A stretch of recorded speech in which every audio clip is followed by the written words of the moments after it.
तसव्वुर कीजिए, आप खुद को 16वीं सदी के इस्तांबुल की गलियों में पाते हैं।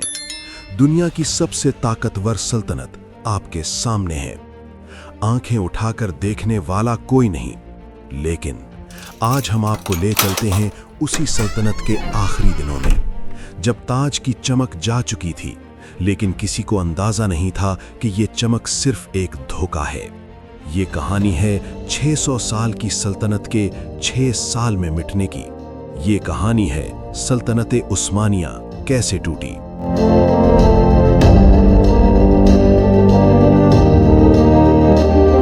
वियना की फतह, ये वो मकाम था जहां मुसलमान दुनिया ने सोचा कि अब यूरोप उनके कदमों में है, लेकिन यहां से पलटना पड़ा।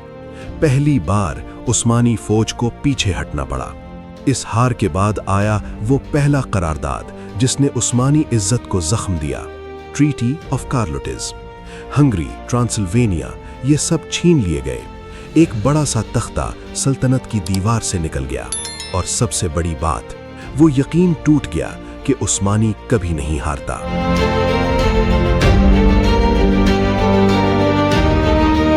ये सिर्फ जमीन का नुकसान नहीं था, ये रूह का नुकसान था। जब तक सल्तनत की हदों पर दुश्मन ठोकरें दे रहा था, अंदर ही अंदर एक और जहर फैल रहा था। फौज जो कभी यानीचरी के नाम से दुनिया में धौंस थी, अब एक ऐसे ग्रुप में बदल चुकी थी जो सुल्तान को भी कंट्रोल कर सकता था। और फिर आए वो देरेबे, मिस्र में कोई, अल्बानिया में कोई, यमन में कोई। सुल्तान का हुक्म था भी या नहीं, उन्हें कोई फर्क नहीं पड़ता था। वो खुद अपने मालिक थे। एक जिस्म के टुकड़े टुकड़े हो रहे थे, लेकिन जान अभी भी थी। जब सेंटर कमजोर होता है तो किनारे टूटने शुरू हो जाते हैं। फिर दुनिया में एक नया बुखार आया, नेशनलिज्म।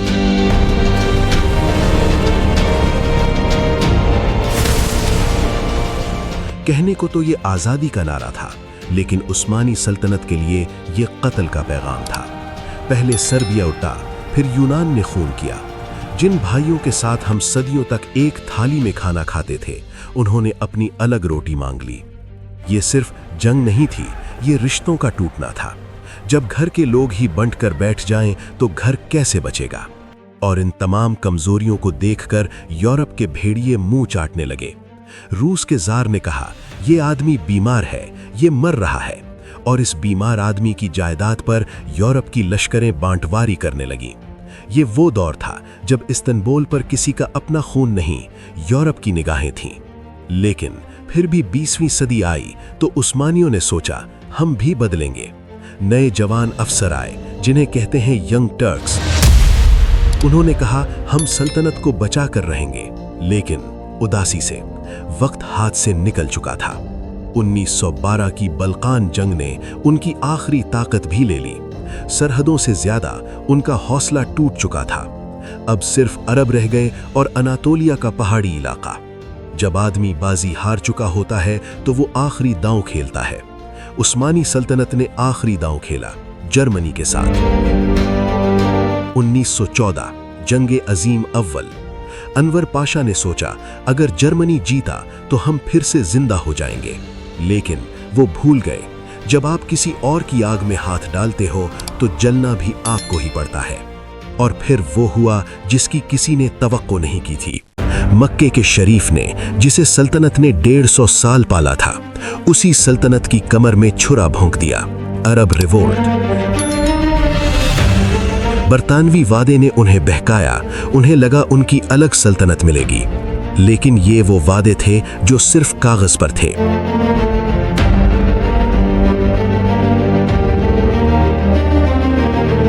असली में बरतानवी और फ्रेंच पहले ही तकसीम कर चुके थे, साइक्स-पीको एग्रीमेंट के जरिए। उस्मानी विलायातें टुकड़ों में बंटती जा रही थीं और इस्तांबुल में सुल्तान को खबर भी नहीं थी। 1918 अक्टूबर, मुआहदा मुद्रुस।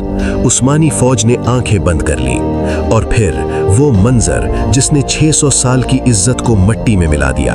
इंतहाई धीमी आवाज में 30 अक्टूबर 1918 की सुबह इस्तांबुल की बंदरगाह में बरतानवी, फ्रेंच और इतालवी जहाज़ों ने लंगर डाल दिया। दरिया पर तूफान नहीं था, लेकिन शहंशाह की किश्ती ढेल रही थी। 1920 मुआहदा सेवरा। उस्मानी सल्तनत को एक टुकड़ा कर दिया गया। इज़मीर यूनानियों को दे दिया।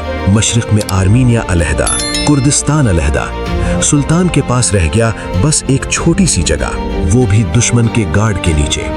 लेकिन जब इंसान के पास खोने को कुछ नहीं बचता तो वो अपनी किस्मत खुद लिखता है। मुस्तफ़ा कमाल और उसके साथियों ने अंकारा में उठकर ये हुक्म मानने से इनकार कर दिया।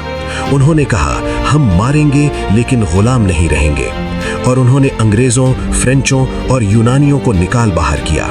1922 1 नवंबर, एक तारीख जो उस्मानी दिलों में हमेशा जलेगी। मजलिस ने सल्तनत खत्म कर दी। आखिरी सुल्तान मोहम्मद वहीदुद्दीन रात के अंधेरे में एक बरतानवी जहाज पर सवार हुआ। उसने पलटकर अपना घर देखा, तोपकापी का महल। आज वो किसी और का था। उसकी आंखों में आंसू थे, लेकिन वक्त को तरस नहीं आता। और 1924 में वो आखिरी रोशनी भी बुझ गई जो इस उम्मत के लिए बची थी। 600 साल का सफर खत्म हुआ। आज इस्तांबुल एक नया शहर है। उसकी गलियों में वो पुरानी शहंशाही अब नहीं दिखती, लेकिन अगर आप किसी बच्चे की आंखों में देखें तो वो कहानी अभी भी जिंदा है। सल्तनत उस्मानिया इसलिए टूटी क्योंकि उसने अपने भाइयों को पहचानना छोड़ दिया। इसलिए टूटी क्योंकि वो वक्त के साथ बदलना भूल गई। लेकिन क्या हमने इससे सबक ले लिया, या हम भी उसी रास्ते पर चल रहे हैं? तारीख खुद को दोहरा सकती है अगर हम खबरदार ना हों, और यही सबसे बड़ा सवाल है जो आज भी हमारे जहन में रह गया।